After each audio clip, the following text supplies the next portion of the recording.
Welcome back to In the Oven with Adam and Brad. What's up, y'all? Yeah, sorry, I almost forgot the intro. But I want to talk about something. So have you seen that clip of Dana White?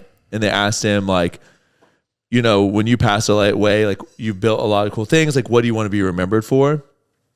It's like a really sentimental clip because he's like, I want to be remembered as a good dad. Like, that was like what he said. And, you know, I got thinking about that answer a lot, and or no, he just said, all I want is for my kids to think I was a good dad. Yeah. Like, that's it. And I got to think about that answer more, and like in general, like, yeah, I want my kids to think I'm a good dad, but I don't think that it's like the one thing I want them to take away from that. It's hard because I think it's hard to sum it up into like one certain thing, because obviously, you know, both you and I have a faith in God, so like I want my kids to have that kind of faith too, because like I don't get to take anything to heaven, so obviously you can take your kids. You can't take any material stuff, but you can take your kids, right? In the aspect of they made that decision, right? But for me, I think that I would much rather my kids want a marriage like I had, than for my kids to think that I was a good dad, even though I feel like they kind of go hand in hand. One hand washes the other. But I think that, like, I think back a lot to like other relationships I've seen, even my parents' relationships, and been like, you know, maybe there's aspects I like or don't like, and like you kind of like pick some things. But in general, like I just want my kids to be like, man, my dad loved my mom and obviously loved us too. But like you could just tell like that relationship was a very important relationship in his life. Because I feel like with your kids, I mean, they're going to move on. They're going to marry, have their own family, and eventually they may still think you're a good dad. You're just not going to be as big of a part of their life anymore. Yeah, for sure. But the spouse will be. Yeah, there's a lot there, man. I think kids see relationships like diminish where love is lost between spouses. Yeah. And they learn that relationships are temporary, and they shouldn't learn that with their immediate family. You know? Right. So that part's tough. I think the in the pocket answer of like, I just want to be the best parent or whatever, or something for your kids is great and all, but I think it's just that like reactive answer I think that parents feel like we're supposed to give, of like, I had a child now, so all my ambitions and aspirations are what died. It's like I can put my family first and still chase all kinds of dreams. And so I think I want to be remembered differently by different people, right? Like I'm a son, I'm a husband, I'm your friend, I'm all kinds of stuff. To my kids, I think I would just want to be known as like, you know, capable, you know, just anything's possible. The world's full of people that are like, oh, I can't do that, this or that. Man, yeah, you can. Yeah, I think on that front, like I'd want my kids to think of me as like supportive of them. So, you know, kind of like you're saying is capable, but I want them to flip it back. I want them to know they're capable, right? You know? Well, I think the only thing you can do is lead by example. Yeah. I think a lot of parents, it's modern lifestyle. You see so many just outrageously out of shape parents forcing their kids to do sports, and like the kids seeing no part of what leading an athletic lifestyle is like, how to eat, how to take care of yourself, how to sleep, how to exercise, or just be active. You know, we like kind of force, and then we're like, I don't know what happened. And they watched you. They did what you did. You know what I mean? And so, like, I think... I think a lot of that, too, is, like, parents trying to live through their kids because they didn't. Yeah, like, I don't think your child has to necessarily watch you ballet dance to enjoy their ballet class. But if they don't watch you struggle and succeed at anything and, like, enjoy the struggle to some extent, they're going to quit everything they do. And when you don't, like, let them quit, that's not you being a good parent. That's you making them do something. Yeah, that makes sense. I don't know. No, it makes sense. Yeah, I think for me, it's just like a lot of times, you know, I went on Rob Bailey's podcast shortly after Letty was born, and I think my answers did become very like daughter centric to the point. But I think that now that you know, obviously I've removed from the immediate birth of my daughter, have another kid on the way soon, and I feel like put a lot more thought into everything over these last like few years, that, you know, your marriage is the one thing that kind of like outlast that in the aspect of like your kids move on. They have their own lives. Like they're still a part of your life, but the amount you see your children after the age of 18 or 22, again, it just depends on when they officially like move out of your home, is probably drops down to like the last 10% you're going to see your children. It's less than 10%. Right. But your spouse, the amount you see them is actually going up over time. And so I think that a lot of people forget that, and they don't put more into that relationship that's going to be with you. They put a lot of relationship into the thing that is, I say temporary, but it's temporary because your children don't live with you forever. Oh, well, I mean, the truth of the matter is marriages are not easy, but they're very simple. They fail when one or both parties put one person first. Right. And only that. And like whether they're cheating, they're chasing their own needs, whether they're whatever, right? It doesn't matter. You're not growing as a couple. You're not doing whatever. And so hear it all the time, man. It starts with any number of things, right? Everybody has our relationship works and we do it this way and that way. But it's like, if you're not commingling everything to include your life, if you split even chores, I'm not saying you can't do 50-50 of the chores, but if you take a chore and one of you does half of it and the other one does like the other half of the same thing, I feel like you're going to have a relationship. You know what I'm saying? Like somebody can cook and the other one can clean. Somebody can do this and somebody can do that. But like half of the laundry would be like, is it half? Is it not half? Blah, blah, blah. I don't know.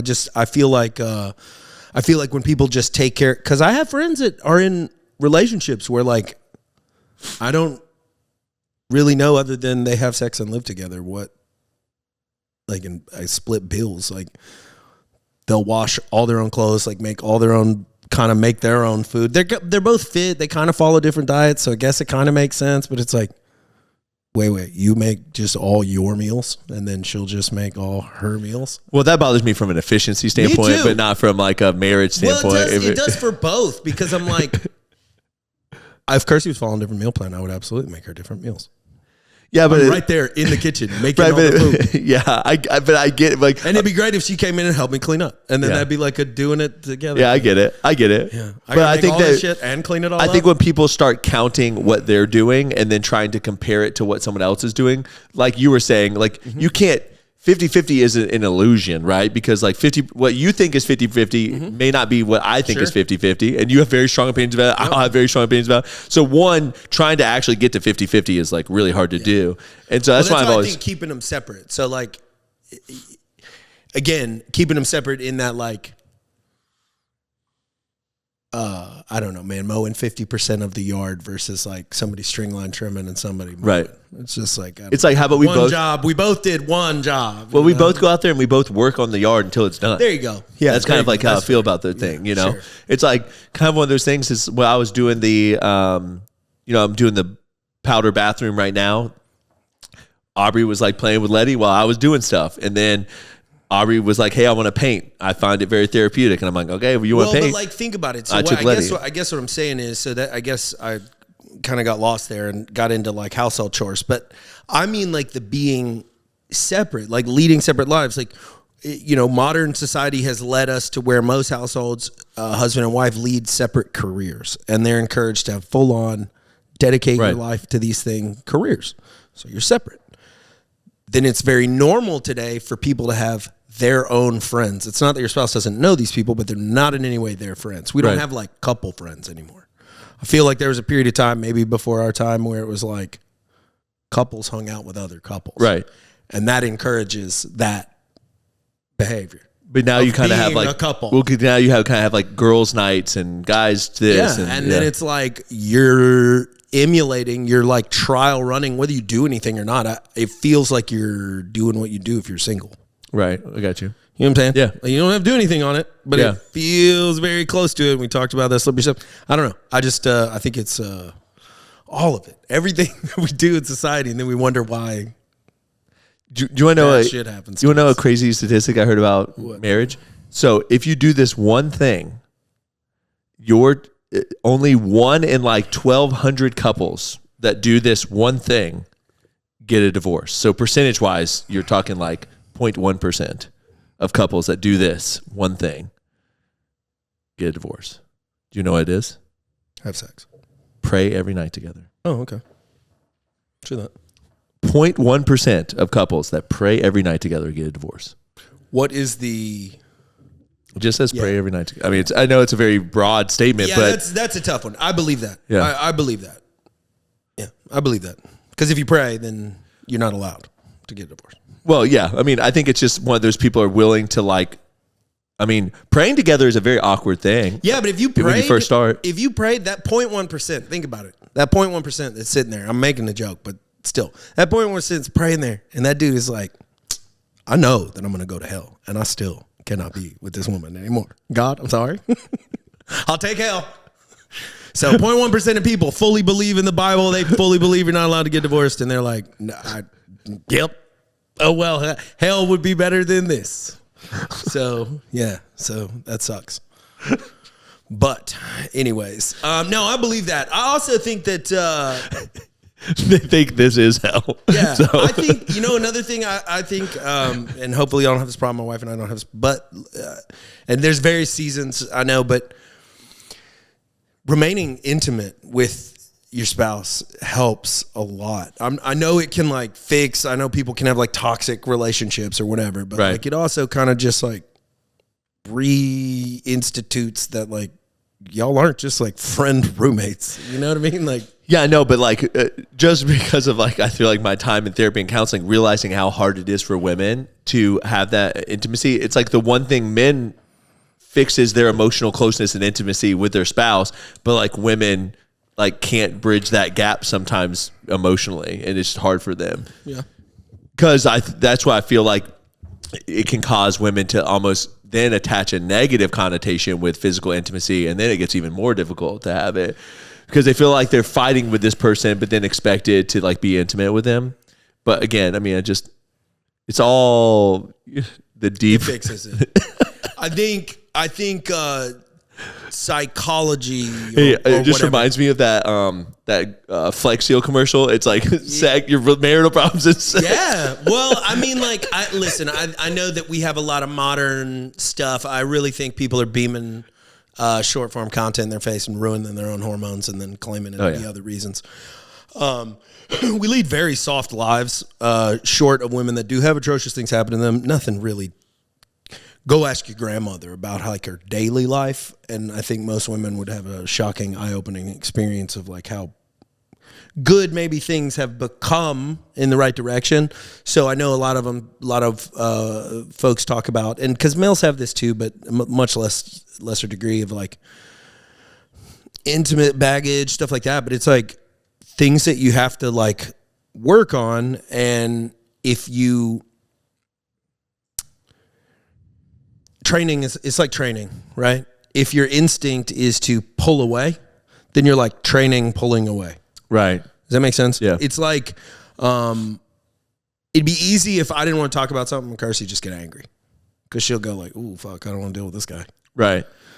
So but then I'm like training that. And it's going to be my instinctual response. And then when it doesn't go over well, I'm going to be like then legit pissed. Well, we had that conversation about how this is not me. It's a woman psychiatrist who said that women have low emotional intelligence because they don't know how to control their own emotions. I did not say that. I saw a video, and I'm just saying. Most people who claim to have any level of empathy or to be empathic have incredibly low emotional intelligence.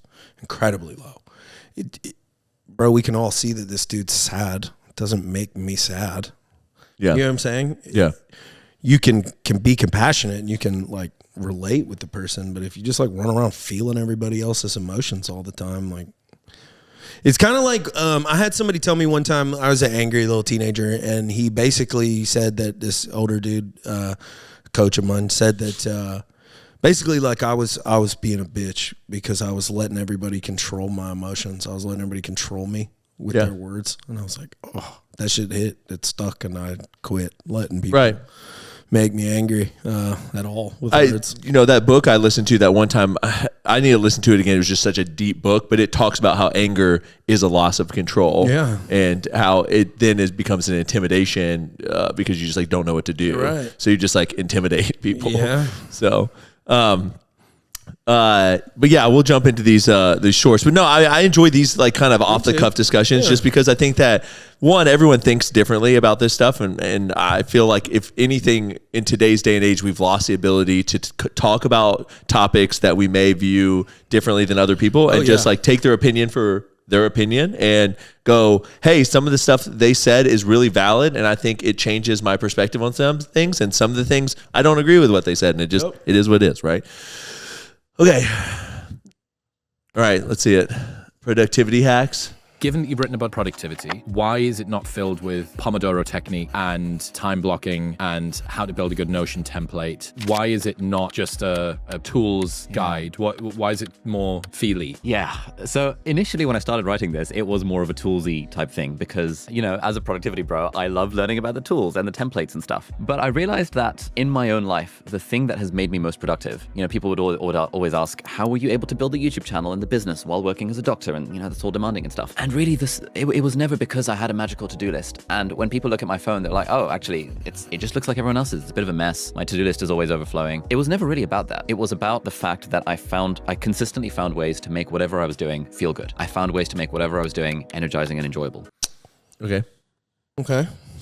I think for me that like kind of goes into that like purpose of like, why am I doing something? Yeah. You know, I think a lot of times, like, for example, running. When I was running, I ran 8 miles on Saturday, which is the long side run. Why am I running? I don't have to run. No one's making me run. I'm not losing any weight, really. I'm the same size I've been. It's because it's something I wasn't good at. I saw the benefit of getting better at that thing. And, you know, we've talked on the side about how, like, when you've done physical fitness for so long, you just kind of need something new. But so that's part of it.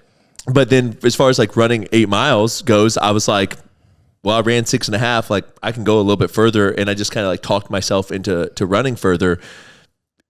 The running in itself isn't enjoyable to me. Yeah. I think what's enjoyable to me is knowing that now I can run 8 miles and I couldn't run 8 miles before. Yeah, man, I'm glad this guy found enjoyable, whatever he said, things that give him energy. That's great. I have not. But I've enjoyed everything that I've done looking back. I enjoy outcomes, man. I enjoy the win. The running thing, I don't enjoy running either, but I enjoy being good at running. Right. I enjoy, man, the work is the work. I quit looking at that so long ago. Yeah. And I'm not trying to sound like, oh, super tough guy, but it's just like the work's the work, dude. Like people come in, sometimes we'll start going over plans and I'll hear people be like, oh, we have to do this. All my brain goes is like, I still have to do the thing. I already know it. Now I have to listen to you fucking whine about it and do it. Let's just, and just keep talking. Yep. Yes, we do have to do the thing. Keep going. It's outcomes, man. The work's the work. Yeah, I think that's really what I look at. If you can't bring yourself to do something, then what's on the other side of that isn't worth it to you. Mm-hmm. And so you either need to figure out why that's not worth it to you, or what do you need in your life to have those goals align to that thing, right? Yep. The outcome. Because the way I look at it is the people are like, oh, I can't make it to the gym 2 times a week or 3 times a week. And that's fine. Just know that you're not going to have the goal, like what the outcome of going to the gym 2 or 3 times a week is, you know? I will say that people say they want to do things, right? And so like I learned about this saying, I was at Ranger Battalion, that there was a saying that said, everybody says they want to be a Ranger. Nobody wants to be one. And so everybody says they want to go to the gym 5 days a week. Go 5 days a week. You'll see it's me and 5 other people that are there that religiously. Right. You know? And maybe people go at different times, sort of, it doesn't matter. But people don't want to put in the work. They want to talk about it. We live in a society where I think maybe some of the social media stuff, I mean, like, yes, people are faking their way to success, but you're not. So, like, there's no, like, you know, you just hear people, they, like, talk about things. They, like, act like they're about to be doing something. And it's fine. You can like hype market. I'm not hating on your strategy if you are about to do something, but like that's what I feel like the world has become, more like talk than. Yeah, but I mean, I've always said it, like you make time for what's important to you. Yeah. And I think that everyone has their own northern star or north or whatever you want to say that they're trying to guide their lives down. So for some people, my fitness goals and your fitness goals don't match at all. And that doesn't make either of us wrong. It's what I want to do, what you want to do. I think the overarching umbrella of healthy is where we want to be. Yeah. We have different ways of getting there. I think my struggle is the people that want to be healthy, but they're living outside that umbrella. And I don't know if they are trying to convince themselves they want to live healthy, or they feel like they need to say they want to be healthy so that people under that umbrella accept them. Yeah. But the truth is, like, they don't really want to be healthy, right? Because they would be doing the it work because it's hard. Yeah, yeah. But yeah, Work's hard. And people only respect, or I guess people respect certain things because of the difficulty it is to achieve it. Yeah. So the reason you respect millionaires and billionaires is because you know that even if they got lucky, there's still a ton of work. There was supposed to be some level of something that they did, whether even if it was clever. I think now there's such I wouldn't even call them clever. They're like more slick, loopholey, weird timing with crypto, weird timing with COVID and the stock market, like weird timing where people made a whole bunch of money. So I think there's like a whole bunch of people that made a lot of money that people should be very leery of taking advice from because they have no idea what they're doing. But yes, you're right. Typically, you had to do something. But I'll take that a step further. And like all the conferences and anything I've done that I go to, especially in person, I get immediate credit for being in shape. Yeah. And like that's one thing you like can't buy.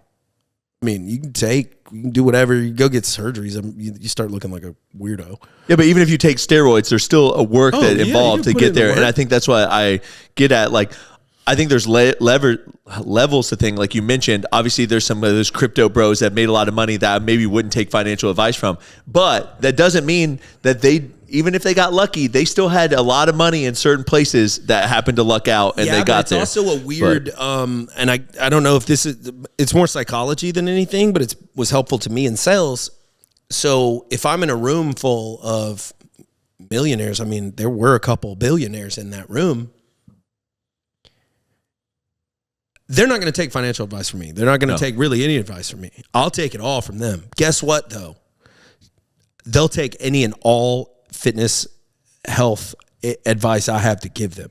I can give them advice on sleep. I can give them advice on supplements. I can give them advice on all kinds of things, and they'll suck it up. Right. Well, I just like leveled the playing field to an extent in the back of their mind that like I am a subject matter expert. So then the segue of like, well, what do you think about this deal? Or what do you like got me in some cool groups? Right.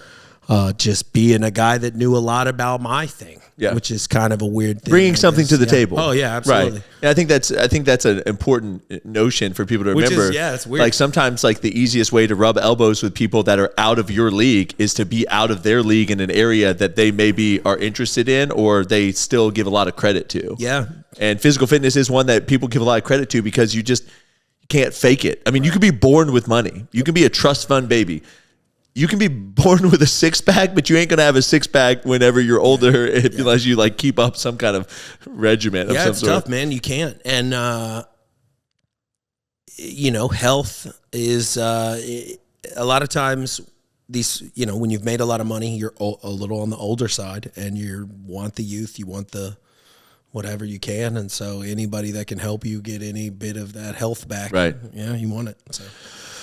So I guess the productivity hacking, I guess my productivity hacking for sure is be more obsessed with the outcome. Yeah, be obsessed with the outcome and build systems that help you get your to-do lists to keep from overflowing. Because if you constantly have overflowing to-do lists, then you're either spending too much time planning and coming up with too many things to do that you're not going to do anyways. Well, honestly, though, no, 100%. I've never met someone that is obsessed with the outcome that wasn't willing to do everything required to get to that outcome. For sure. So if you're obsessed with the outcome, you will 100% not let anything that's in your way stop you. Yeah. That's it. All right. What is intelligence? Is that where we're at? Here we go. Yeah, so Adam was talking about this the other day. So I tried to find a video that was relatively close to what he was talking about. Stuff. But yeah, he talks about a lot of stuff. So this is what I got. Okay. Do you think you're the smartest person on the continent? No, not by any stretch of the imagination. Is that humility? No, I think that's a statement of fact. Don't misunderstand me. I think I'm in the top 1% of the smartest people in the continent. How do you measure intelligence? That's a good question. My definition of intelligence is how incredibly elastic the mind intelligent. is. Intelligence is not a number. It's a function of elasticity. You determine Panwell's intelligence by his ability to interrogate new data using new frameworks and to arrive at new outcomes without getting stuck in the past. That's intelligence. That's how we as human beings have adapted. It's funny how he said adapted, because that literally is, I was thinking it's just like adaptability, because like that's how you judge the intelligence of any species, is like, oh, they were getting their food from here, now they can't, what are they going to do? Yep. And we've met people like that where they're like, oh, I'm going to die. Yeah. That's it. Yes. My food is not here. I can't go anywhere else to look for it. I'm dead. Right. And then we've also met the people that are like, no, man, we all need to go over here and we need to try this new thing that could be food, you know? Yeah, for sure. It's wild, the metrics and everything that they put to intelligence tests, because it should be maybe more simplified. Some of it gets down to too much common knowledge, if you will. Yeah. But yeah. I think memory is also placed very highly, which is, I think memory is important, but we have so much storage now available to us that is memory that I don't actually think memory has any part in the intelligence other than ultra short recall to accomplish a task because of that reason, because we have the ability for external storage. But in the adaptability,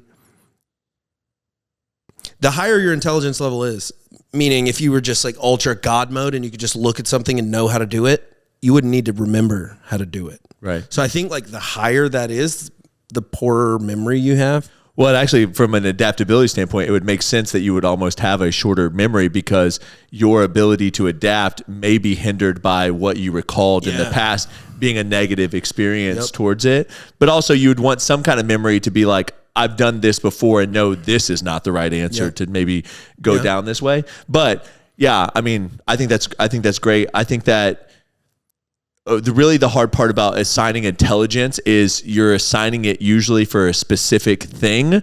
When you're just talking about the overarching intelligence, I think it's very hard to try to say like this person is the most intelligent, because when it comes to mechanical knowledge or like other things, I just think and when it reverts back to a standardized test, that correlates to an assumption on how well you'll do in academia. Right. Not like this dude's going to invent time travel. Right. More like this dude's going to write a paper that's going to excel very well within the confines of our school system. Right. So, yeah, it's kind of weird. Yeah. That's one thing I've always struggled with intelligence. I actually hate that certain people get labeled as like intelligent or genius, and like some people don't. And then you like have met people that you can wouldn't fix anything but seem like they're dumb. or art. Like you've met people before that you're like, oh, this person has got some screws loose. Yep. And then they can create the most beautiful art pieces or very intricate designs and stuff. And you're like, whoa. Like, yeah, man, I met some good old boys that can fix anything. Right. But couldn't barely spell their own name. You know? Right. And so, like, they would get a very low IQ, but would blow somebody out of the water if you had a random box of BS and needed to fix an engine. Right. You know, so it's like they understand engines on a level that those of us don't, you know, like, yeah, that'll hold. You know, that'll hold.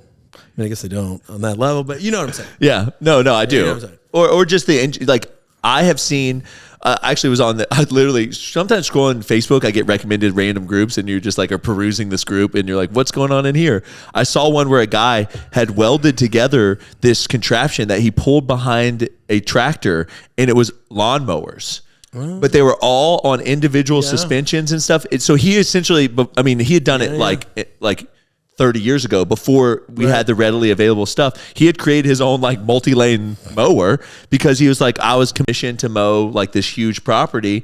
And so I just bought all these. And he said you could tell by the hum of the mowers if one of them went off, just because of the amount of sound that they all made together. Like you knew, but he literally had individuals, like he could go over ground and it would just like, and one pass on this thing. And my point is, when you saw the guy post, you were thinking, oh, this guy has no clue what's going on. But then he did that and you're like, well, that's really smart. Yeah. And so you look at that. Especially to just go like out of thin air because he didn't get on the internet and look it up. You know what I'm saying? Yeah. So he's just like, I have an idea. Yeah. That's intelligence in my opinion. Right. Yeah. Right. It's adaptability. He had a problem and he solved it in his niche. And, you know, like I said, if you saw this person, you wouldn't assign some high intelligence value. But so that's why I struggle with it. Everyone, maybe not everyone, a lot of people are intelligent in your own way. Yep. I won't say everyone. Some of you out there, sorry. But, all right. The real job of a leader. The real job of a leader is not about being in charge. It's about taking care of those in our charge. When we're junior, our only responsibility is to be good at our jobs. That's all we really have to do. And if you're good at your job, they'll promote you. And at some point, you'll get promoted to a position where we're now responsible for the people who do the job we used to do, but nobody shows us how to do that. We have to go through this transition of being responsible for the job and then turning into somebody who's now responsible for the people who are responsible for the job. We all have the capacity to be a leader. Doesn't mean everybody should be a leader, and it doesn't mean everybody wants to be a leader. And the reason is because it comes at great personal sacrifice. Remember, you're not in charge, you're responsible for those in your charge. Yeah. I mean, it makes sense. Yeah. I mean, I feel like obviously for all things for social media have to be boiled down and dumbed down to like a 1 minute snippet. Yeah. So at surface level, is what he's saying true? Pretty much. It's true, but here's the problem in corporate America. It made some assumptions though that people are doing their job. Well, you being good at your job doesn't make you a leader. Being in a leadership position doesn't make you a leader. You can't be a bad leader. You just aren't one. If the fire alarm goes off, and here's the deal. If something bad happens, if a fire alarm goes off and there's a room of people, everybody in that room is going to look at somebody. You either know who it is or it's you. If you're used to where everybody just look over at you, then you're the leader in whatever room that is. And we don't promote that trait. But that trait typically has the ability to be like, I know, guys. Oh, yeah, it's Monday. They're typically leading just in parallel instead of from the top because management doesn't understand or appreciate those things. They're the people that are making it tolerable for everybody else usually at work that if they would get promoted, but like, I don't know, maybe they also have things that make them less promotable or whatever. Right. Or they don't want the official leadership title. There are people like I've that just too. seen it time and time again, you know, like I played sports plenty and like, yeah, man, I don't know. Those of you that played sports, you'll know a lot of times in football teams, like the de facto captain is the quarterback because he calls the plays unless they're not good at it and you have decent team coaches, and so mine were not. And I had some hella good team captains. I was team captain on all the CrossFit and grid stuff that I did on the different teams. I was not the best athlete by far, but I was definitely the best speaker and could get everybody motivated and going and get riled up. Yeah, I don't really know, man. Like, I think you can be a manager and not a leader and be just a fine manager and schedule people shift and make sure that there's overlap and stuff. Yeah. But like, oh shit, what do we do?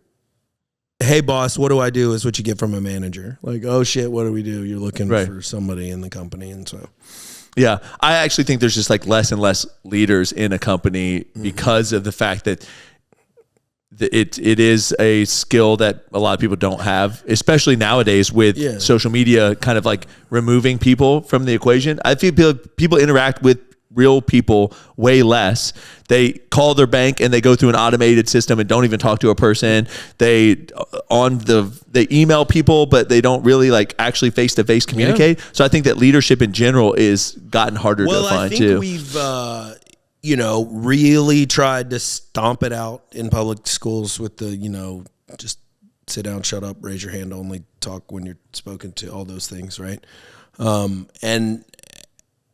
And then the truth of the matter is in the corporate world, I mean, like, it's so easy to start a business that like, and like whatever, we have tons of employees, but like, if you were a leader, you just go start your own thing. Yeah. Or go add value to some other thing. You're not going to apply for a job. I just don't think you are. Right. I don't know. Maybe. No, I mean, yeah, I think so. I think a lot of people have, like with the entrepreneurial side of social media, have just launched their own companies and just skipped straight through like working their way up the ladder or something like that. Well, they said like whatever the median income, I mean, you can make that right pretty easily. Like right. Selling anything on the internet. Yeah. So. Worst marketing stunt of all time. Well, let's see if it's true or not.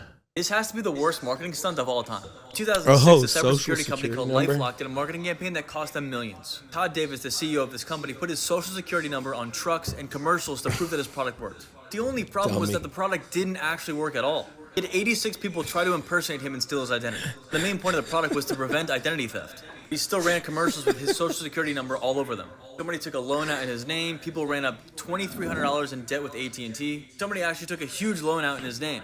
How do you get $2,300 in debt with AT&T? AT&T? The FTC sued them. They were ordered to pay $12 million, then another $100 million because the ads were deceptive. And this marketing campaign fully backfired because clearly the product didn't work and it was also false advertising. Because if this did work, it'd be the best marketing campaign of all time. It'd be extremely trustworthy. It was a total flop, and I'm not sure if you can change your social security number, but this guy probably had to. Definitely a great idea in theory, but this should have never been done. We'll need more marketing videos.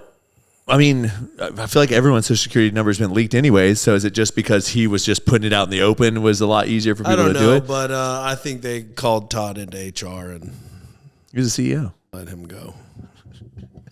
Pretty sure they did. Oh, the board can let you go. Oh, yeah. Well, I mean, LifeLock's still around, so obviously it didn't kill it. Yeah. But I will say, like, my opinion is that entire system's messed up. The fact that, like, I have a number that you require me to put on so many forms, it's not like it's some hidden secret thing, and then people can just open accounts without being in person just because they have this number. Like, yeah, I just think the whole system's pretty effed up, but that's besides the point. Well, again, see, this is the fun side of government. They have this system with these confidential security codes in them, right? These numbers that are assigned to all their people. Oops, they're leaked. So now you have to buy your own protective services. I mean, it's literally like having to have private security. Right. Go around with you because, like, well, I don't know if the cops will be there or not. Right. We're not sure. Yeah, you know I'm paying for one because my stuff's been leaked so much that you were here. The people were opening accounts in my name, and I was having to like close stuff down. Accounts, so yeah, very dumb, ballsy. Took a shot, missed, hard.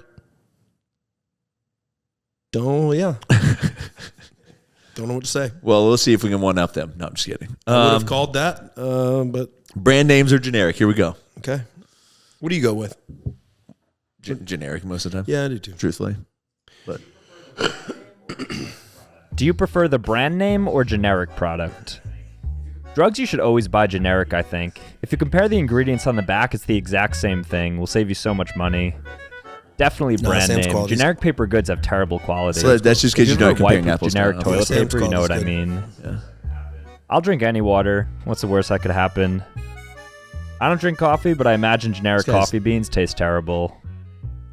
Brand I name gravitate meat. What does towards that even brand mean? name. Generic brands probably give you like that mystery meat. This guy's off like the dog cuff. when you think you're buying chicken. I always go cheapest gas. I'd stop at like a prison to get gas if it was cheap enough. Even though they're probably the same exact thing, because 90% of generic products are just repackaged brand names, I still wouldn't eat off-brand cereal. And then sunscreen. Well, anything FDA approved, you can go brand name because it has to be This safe guy. according to the government. This guy. First off, trolling? yeah, I don't know. I feel like this is a troll. But for brand names or generic, in my opinion, most of the time, unless the brand name has created some kind of patented process that their product is like that much better, I tend to just grab the generic stuff. Yeah, I'm actually trying to think about like what. You know what brand name? Paint. Like we use Sherwin-Williams paint, and it makes a difference. When I was painting the baby's room, and a little paint dripped on the baseboard and dried because we had used the Sherwin-Williams like emerald paint on the baseboard, which was like super nice. Literally, just like peeled it off. Yeah. As far as food goes, though, like I don't eat a lot of packaged foods. Greek yogurt, I just get whatever the Sam's Club is doing. Salad, whatever Sam's Club has. Meat, Sam's Club meat. I do Cabot because they're the only ones with that 10%, boy. I think anytime we go brand name, it's usually for Letty because of like with Ann's or whatever. Like the mac and cheese is like better than just like straight up, you know. We just eat mostly, we don't eat much out of package. Brand name on pasta that you buy? I mean, you're not making pasta, so you just buy a generic. I usually so that's what I'm saying. I actually probably do buy more brand names because if I was going to buy pasta, I'd buy that red chickpea pasta because it's got more protein in it. And they're the only one brand that makes it. Right. But that's more of like because there's nothing else that competes with it. Right. If it was a brand name versus generic, milk, it's only going to be Fairlife milk because it's the only one that's fully lactose removed and not full of carbs. Okay, but if there's an apples to like if there was a Fairlife that exactly like Fairlife that was 50 cents cheaper, that said the same process, you would just buy that one, wouldn't you? Yeah, I would. Okay. Brand name meat. Does brand name, you feel like that changes like how confident you're in the product? Because for me, knowing what I know because of this job, I know that like most of the brand name is made at the exact same facility. Oh yeah, dude, who knows where it is? Maybe they use lesser quality stuff, maybe, but in general, it's just no. Well, yeah, but you can take it a step farther. Brands, the bigger the brand, the more access they're going to have to cuts of meat. Like let's say in the meat market, you're not even going to be able to buy the low quality of chicken they're going to be able to get a hold of. They're going to be able to get the scrapes. Right. Does that make sense? So like a Tyson could get wings that Publix couldn't even get that were just like that much cheaper, worse condition. Yeah. You know, so it's like they sell cheap, but it might be lower quality. Right? You know? Yeah, like the Walmart effect. Yeah.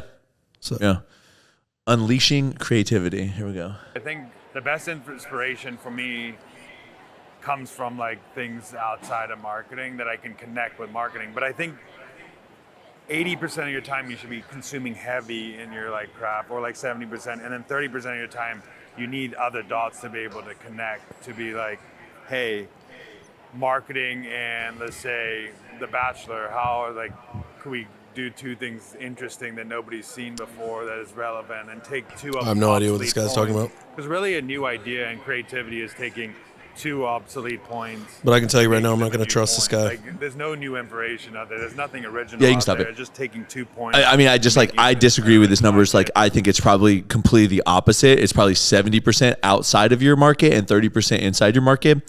What he's saying is that, like, say we're talking about golf and your Taylor brand, and you go and you spend 70% of your time studying like what's happening in the golf world, golf market, and then the other 30% of the time you're studying outside of that to figure out how you can bring like trending and things like that into the golf world to like pop your sales. I think it should be the opposite. I think it should be 70% of your time you're trying to figure out how to culturally push your product outside of the normal cookie market for us, and then the other 30% of the time is marketing inside of your world. I mean, the truth is, like, you spend so much time inside your world that you really shouldn't have to spend that much time diving into like what's going on in the cookie world to stay relevant. Whereas if you're trying to stay relevant or expand your market, you need to spend a lot more time outside of your market.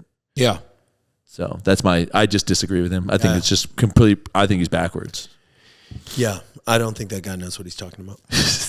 It's like I don't know where he was or what his credentials are. I'm like, I don't trust he's just like some random dude that's like in a place and he's like, yeah, I know a lot about stuff. Ask me a question. Fun random facts. Okay. These videos are wild how many views they get. Also, I'll tell you, I feel like at least one fact is fake. For views. Okay. Well, let's see if you can name the one fake fact. Okay, yep.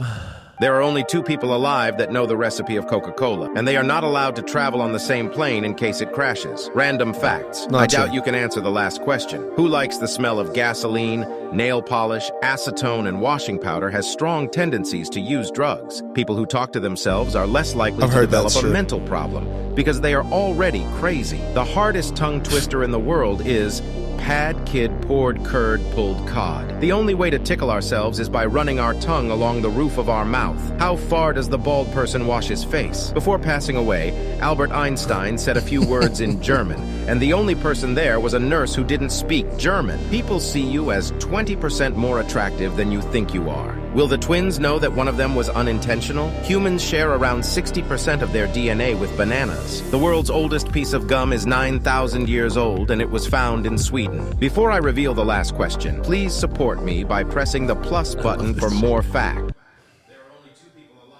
There was nothing else. Yeah, they got you, man. Oh man, well, that's a lot to run through. The funny thing was does the twin realize they only wanted like one or something like that? But the Coca-Cola thing, obviously not true. The drugs thing, the folks that have Like, an affinity for that, it's true. Really? It's weird, but that's true. I don't know what if anything it has to do with, but I do know that acetone and gasoline are two solvents that are used to make those drugs sometimes. Oh. So I don't know if there's like a psychology thing there. I don't think I like the smell of it, but I don't mind the smell of it. You know what I mean? Like I'm not over here trying to huff gas, but like I smell gas and I'm not like, I don't have a drug need problem, and I like the smell of those. There's like a nostalgia thing. I also like the smell of not a stale cigarette, but like, and not overwhelming, but like a cigarette like over there. I like this. My mom smoked when I was young, and I don't like the smell of someone who smokes. I don't like the smell of musty cigarettes. I don't like any of it, but just that like little bit of like a hint of smoke. Yeah, hint of smoke. I'm gonna create a candle for you. Just like it's gonna called, you put a candle out or whatever, like that much. Yeah, it smells good. I don't know. It's gonna be called nostalgic. The lightly lit ashtray or something like that. You know. All right, here we go. Tongue twister. Pad kid, poured curd, pulled cod. No, one but I mean, take, Timmy, dog. I'm gonna say that wasn't as hard as what was your other one? Oh, do you remember it? No, it was so much harder. Yeah, if you think of it, let me know, because that tongue twister you said was way harder than that tongue twister. But I don't remember what it was now. So I'm gonna have you stumped now for the next hour trying to figure this out. Go ahead. What's your favorite corporate slang? Let's get this. Hey Joe, what's your favorite corporate slang? Move the goalpost. Yeah, just ping me on that. Boil the ocean. Unprecedented. I really like, let's just put it on the calendar. I'm a big fan of meetings. I'm going to go with guardrails. We always put up guardrails. Guardrails for customers, guardrails for projects, guardrails for all the work that we're doing. What are really call guardrails? those bumpers. Reinvent the wheel. That's a low-hanging fruit type of question. I'd probably have to say circle the wagons and let's shoot some holes in it. Ooh, circle the wagons. Yeah. Nobody said circle back. Yes, yeah. Bro, I'm trying to slack Tua, circle back on that thing. Gosh. What you got? Per my last email. Oh, yeah. Like when you've explained something and like literally someone is just like, just not getting it. Hey. It's like per my last email. Fuckface. Yeah, I know. I hope this email finds you before I do. Yeah, this email finds you before I do. Gosh, I'm trying to think of like at BASF, because, I was like, you weren't in the corporate world, I feel like, as much as because like I was legit in the corporate world, like 100%. I was attached. So when I did like the contractor stuff, I had email chains, but my job was not emails. So like, they'd be like, check your emails. I'd be like, oh, okay. Yeah, I mean, yeah, honestly at BASF, like you were working if your email was open. Like that was like your job. It felt like sometimes, and I'm just like, this is ridiculous. But yeah, I mean, it was meetings for everything. Like just schedule a meeting. Let's get everyone together, and you're just like, oh, great. Yeah, they did that Harvard study. Of course, I'm going to butcher it now, but it was, we have now surpassed that there's more time meeting about work than there is actual work being performed. Right. And they used it, they dealt with, it was all white collar stuff, but it was like firms that have to give presentations. And so they weren't calling their presentation part of the meeting. It was like folks meeting about making a PowerPoint versus making a PowerPoint. And it's like, dang. Yeah. Because it's so quick to make a PowerPoint. we could just make it while we're meeting. Right. The efficiency part on some of these things, I know it bothered you, but it bothered the hell out of me. At BASF, it was almost like a competition of like, what could you do to not work? Right, but have a lot of words to say. Yeah. A lot of You words. always have input, and you were always busy, but you were... you've met people like this before. It's funny because like on one of the end seasons of Below Decks, there's this girl that's like this. They're always like frantically doing something, and just their move, and you watch them, you're like, golly, they're so busy. But then when you like really dissect what they're getting done, it's like... Just back up and watch them. That's weird. You've kind of shuffling You've seen it things. here too. Like they're picking stuff up and moving it to another spot. Then they're like, it's almost like ADHD, but not, because it's like they're not actually accomplishing like it feels like they're getting pulled from their actual task to side tasks. But when they get there, they're just like not doing anything, and then their they're like, ego preventing them from fucking showing their worth. They're just going like, yeah, it's wild. Yeah. I know you all know people like that, where you're like, you literally are like, you've frantically been doing something for the last 2 hours, but when I look at what you've done, it's like 5 minutes worth of stuff. But there's a whole lot of like huffing and puffing and moving around. You frantically do, but you don't ever accomplish. Yeah. It's weird. Yeah. It would drive me crazy, honestly. They're not focused on the outcomes. Oh, above my pay grade. That's above my pay grade. Back action burner. Bandwidth. That's a good one. I don't have the Action bandwidth. Right, that one right now. Breaking down silos. Yeah. Yeah. You got to break down the silos, guys. Oh, what about deep dive and drill down? I like silos. Stay in your departments. Do your job. Flesh out. That's all the same words for the Fleshing same it thing. out. Yep. Hard stop. We get that one a lot still. Yep. Yeah. Herding cats, my favorite. There's your baby. Let's circle back on that. Circle back on that. Micromanager. Make hay. Pain point. Yeah. Oh, pain point's a good one. Yeah. Got to pivot. Run it up the flagpole. Pivot. Run it up the flagpole. Run it up the Hey, I got to flagpole. pivot, but we got to run it up the flagpole so they can circle back and let us know about any pain points with our new plan. Yep. Then I need you guys to think outside the box. Because we got some top-down leadership here, you know. Trim the fat. Yeah. Voluntold is something we use in the military a lot because you really work. At work, I would say, yeah, you can be voluntold, but in general, it felt more like voluntold in the military because it would be like after hours. It's like, hey, we're doing this farewell party for this person at 6 o'clock on Friday. And you're like, do we have to be there? And they're like, you don't have to be there. No, ours would be like this. So I need 3 volunteers. I don't even know if they would say volunteers. I need 3 guys for this. Cantrell, so. Roger. Yeah. Well, ours would tell you it's like, it's not, you don't have to go, Like, but then you're like, you have why to are they walking over here? Should we run? Yeah. Out of sight, out of mind. Should we just hide? get behind the desk. Yeah, hide, just run. We didn't have desks. We didn't have anywhere to go. Like, if we weren't at the shoot house, if we weren't like shooting or doing like PT, we were just like standing around. Yeah. Just getting a ball. Dude, literally sometimes like that hit the obstacle. So then either they would come by and like, smoke you with PT, which whatever, but it kind of sucks. Yeah. And then detail. So like, who knows what?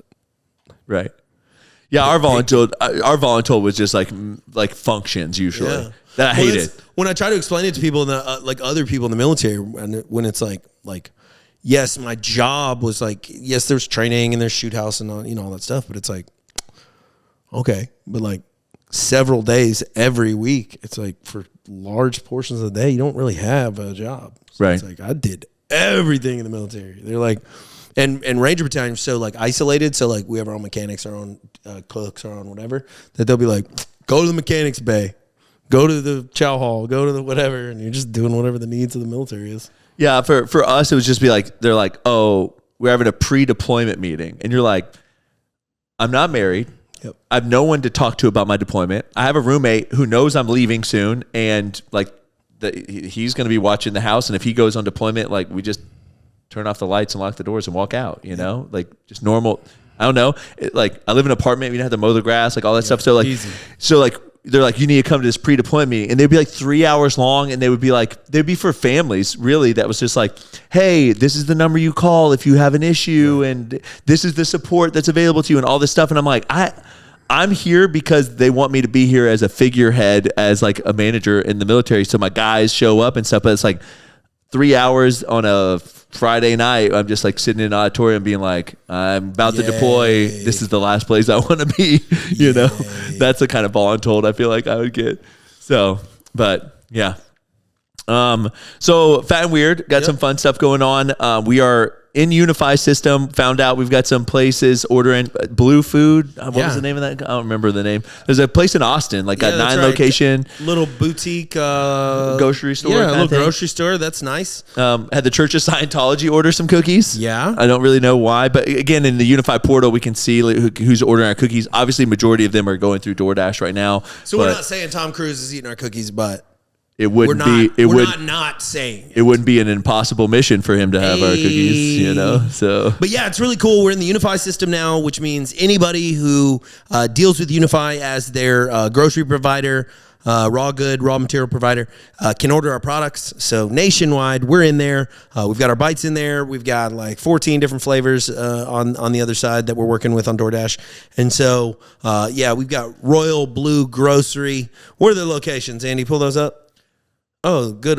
Congress, Spyglass, San Antonio, 3rd and Houston Street, Congress, Congress, Spyglass, 3rd and Brazos, Rainey Street, 4th and East Side, 3rd and Lavaca, and the Quincy. So they're all in Austin except for the San Antonio one, the Houston Street one. Yeah. So it looks like a really cool niche grocery store. I think that we're going to have a meeting with them sometime this week to kind of hear about how it's going. Obviously, it's very small. I would almost argue it's more like gas station grocery store, but bodega style. Yeah, but it looks really great. They have like a display. Either way, y'all out in Austin, Texas, go by Royal Blue and check out our bites. Yeah, that's cool. It is really cool. I think it's great. So we got there. We got some movement with the other virtual app storefronts. So we're kind of eking along with those. Nothing like we've got with DoorDash yet. But we also learned, I don't think either of us knew that DoorDash was the biggest grocery size app. They are 67% of the market share on grocery delivery apps. I thought Uber Eats was bigger. I did too. And it's wild to me that DoorDash is like almost 3 times the size. But when you think about it, at least I do. I see DoorDash ads, well placed. They're all over. They're kind of subliminal. They're, they're memorable. I don't really see the Uber Eats anymore. I did for a while. Right. And I would mainly see it when I pull up Uber. And it'd be like, yo, get Uber Eats. And I'm like, why? I have Uber. You know what I mean? Yeah. Because you could do it through the app. Right. So no. Yeah. So that's all really fun things there, grocery delivery apps there. And then again, fingers crossed, I think that we have a major grocery chain that will be on board January timeframe. And then again, we're meeting with a big wholesale club for a Q1 potential rollout in the Southeast. And then apparently a nationwide rollout for another club. So really excited about that. Be up in the club, y'all. Yeah. Check us out. In the club, we all fam. That's right. Yep. So that's it for today. As always, you're worth it. Do hard shit.